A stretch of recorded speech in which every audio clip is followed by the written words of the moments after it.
Good afternoon বন্ধুরা।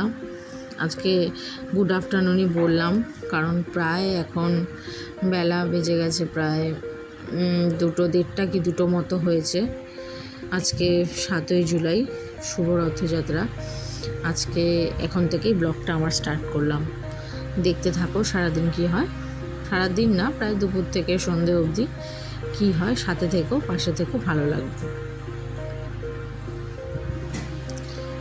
রান্নাবান্না করে নিয়ে মাথায় তেল ঠেল দিয়ে নিচ্ছি, কারণ এবার কয়েকটা জামা কাপড় আছে, ওই কটা কাজ করে ওগুলো মেলে ঠেলে দিয়ে স্নান করে নেব। মনটা বিশেষ একটা ভালো নেই, তার কারণ দেখো, তোমরা থাম্বনেল দেখে বুঝতে পেরেছো, এই বৃষ্টির দিনে রোদ উঠেছে, তাতেও আমার মন খারাপ আর কিছুই না।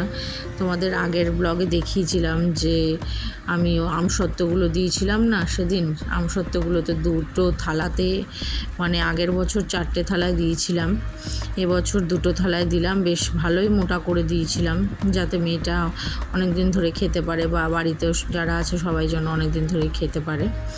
কিন্তু কথার কথা হলো যে আমসত্ত্বগুলো দেওয়ার পরে কিছুক্ষণ, তো আধ ঘন্টা 1 ঘন্টা মতো একটুখানি রোদ পেয়েছিল।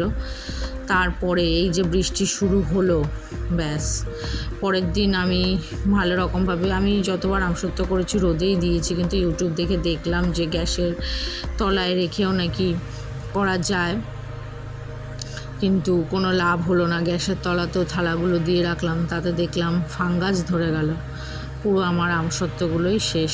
তাই এখন এই রোদ দেখলে আমার মাথাটা প্রায় গরম হয়েই যাচ্ছে, যে এই রোদটা একটু আগে সে সময় দিতে পারলি না, আমার এবছরের মতো আমসত্ত্ব আর দেওয়া হলো না। কারণ সত্যি কথা বলতে 70 টাকা 80 টাকা করে কিনে কেজি আমসত্ত্ব কিনে দেবো, আর এই যা 1 পশলা করে বৃষ্টি আসছে, আর সব শেষ। ছাদে গিয়ে উপর থেকে একটু শ্যাম্পুটাও নামিয়ে নিলাম, আজকে একটু শ্যাম্পুও করে নেব। জামা কাপড় কটা ছিল, জামা কাপড় কটা মেলে দিলাম, ওই সেটাই জন্যই মনটা আজকে খুব খারাপ। রোদ দেখেও ভালো লাগছে না, খালি আমসত্ত্বগুলোর কথা মনে পড়ছে। সোমবার থেকে আবার মেয়ের স্কুল, তাই যতটা পারছি কাজে এগিয়ে রাখছি। তোমরা প্লিজ কেউ কিছু মনে করো না, কারণ এই যে আমি মেয়ের জুতোটা পালিশ করা, সেটাও এখানে ভিডিওতে শো করছি। তার কারণ হচ্ছে কিছুই না, সারাদিন যেহেতু এটা ডেলি ব্লগ, সারাদিন মোটামুটি যা কাজকর্ম করি সেগুলোই দেখাই। প্লিজ তোমরা মনে কিছু ভেবো না। এবার দুপুরবেলায় খেয়ে উঠে আজকে আর একটু বিশ্রাম করা হলো না, কারণ ওই যে মেয়ের আজকে রথ টানবে। ওই যে আগের বছর তো তোমাদের বলেছিলাম যে ওর বাবা 3 তলা রথটা কিনে এনেছিল অন্তত 2 বছর টানার জন্য, কিন্তু ওই যে আমার আরও ছানাগুলো, ওই চড়াই পাখির ছানাগুলো যে রয়েছে ওর মধ্যে, তাই আর ওই রথটা কাজে ব্যবহার করলাম না। ওই রথটা ওরাই থাকুক, ওটা ওদের বাড়ি, 3 তলা বাড়ি প্রায় বলতে গেলে। তো মেয়েকে বললাম, ওর বাবাকে বলেছিলাম একটা রথ কিনে দিতে, তো মেয়ে আমার জন্য, ওর বাবা মেয়ের জন্যও নিয়ে এসছে, পাকুর জন্যও নিয়ে এসছে। আমি বললাম আমি রথটা সাজাচ্ছি, তুমি এই কাজটা করে আসো। এটা প্রতি বছরই ওর বাবা করে। আমাদের বাড়ির ঈশান কোণটায় যেটা আছে, সেই দিকটায় জানো তো, আমাদের নিচের তলায় মানে বাথরুমটা, তো ওটা অনেকের কাছে শুনেছি ভালো না। তো এটা মানে শোনার আগেই ওর বাবা সবসময় এখানে আমাদের বাড়ির ঈশান কোণে এই ডাইরেক্ট পুরোপুরির মন্দির থেকে আনা ধ্বজাটাই টানিয়ে দেয়। ওর বাবা ডাইরেক্ট পার্সেল করে আনে এই জিনিসটা কুরিয়ার বয় দিয়ে।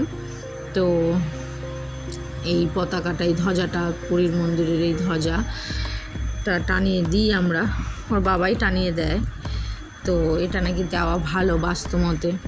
তো এটা আমি বললাম আমি এদিকে রথটা মেয়ে সাজিয়ে দিচ্ছি, তুমি এবারের ধ্বজাটা একটু ছোট হয়েছে, বলছে এই হাওয়াটা যত নাকি লাগে বাড়িতে তত নাকি ভালো হয়। তো আগের বছরের ধ্বজাটা অনেকটাই বড় ছিল, তো এবছরের ধ্বজাটা একটু ছোট হয়ে গেছে। আমি বললাম ঠিক আছে, ছোট হয়েছে। ওর বাবা বললো দেখো ইচ্ছা করে ছোট আনিয়েছি, তার কারণ ওদিকে জামা কাপড় মেলি। তোর বাবা বললো দেখো জামা কাপড় মেলা, জামা কাপড়ের এইটা লাগতে পারে, ছোঁয়াটা লাগতে পারে, তো ওই কারণেই এবার বললো ছোট করেই এনেছি, উঁচু করে বেঁধে দিলাম, দেখো এটা ভালো হবে। তো যাই হোক, এদিকে মেয়ের রথ মোটামুটি সাজানো হয়ে গেল, কারণ ওর বাবা আবার গেছিলো আমাদের বাড়ি থেকে এই পাতাবাহার, আমার শ্বশুরবাড়িতে এই গাছ নেই, মানে গাছ নেই বলতে গাছ লাগানোর জায়গাটাই নেই, তো ওই গাছ দিয়ে মোটামুটি করে যা হোক, আর শরীর দিচ্ছিল না, ও তো টানবে। কিছুক্ষণ না, অল্প কিছুক্ষণই। তারপরে ভাবছে ওর বাবা বলছে আজকে নাকি মাসির বাড়িও রেখে আসবে, ওই দাদু দিদার মামা বাড়িতে দেখিয়ে তারপরে মাসির বাড়িতে রথটা রেখে আসবে, আবার উল্টো রথের দিন নিয়ে আসবে। এই দেখো রথটা।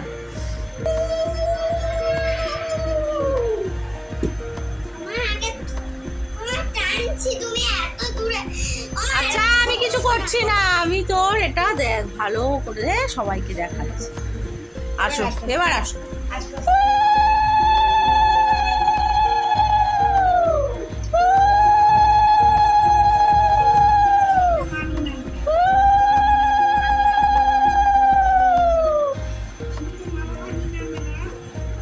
এবার দড়িটা আমার হাতে দাও বাবা। চলো চলো এবার কৃষ্ণবর্ধুদের বাড়ি চলো। আরে তুই যদি খেয়ে নিস তুলে তুলে লোককে প্রসাদ দিবি কি?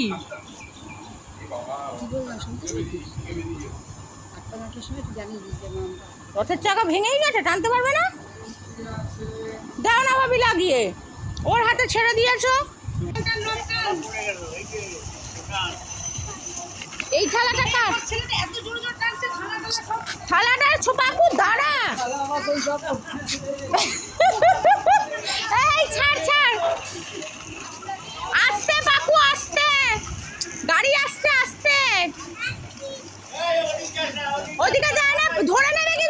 তোমরা দেখতেই পারলে প্রায় পাকু রথ চালাচ্ছে না, প্লেন চালাচ্ছে। তাই এই অন্ধকারে, যেহেতু দিদির বাড়িটা একদম মেন রোডের সামনেই, তাই ভিডিও সেভাবে মন দিয়ে করতেও পারছিলাম না, অন্ধকারও হয়ে এসেছিলো। ওর বাবা আবার ছোটো ছোটো লাইট লাগিয়ে দিয়েছিল মেয়ের গাড়িটাতে।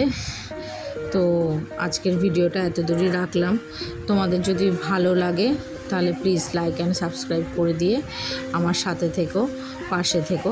তোমাদের সবাইকে শুভ রথযাত্রার আন্তরিক আর প্রীতি ও শুভেচ্ছা জানিয়ে আজকের মতোই ব্লগটা শেষ করলাম। ভালো থেকো, আবার দেখা হবে নতুন কোনো ব্লগ নিয়ে, নতুন কোনো ভিডিও নিয়ে। ততক্ষণ সুস্থ থেকো, ভালো থেকো, টাটা।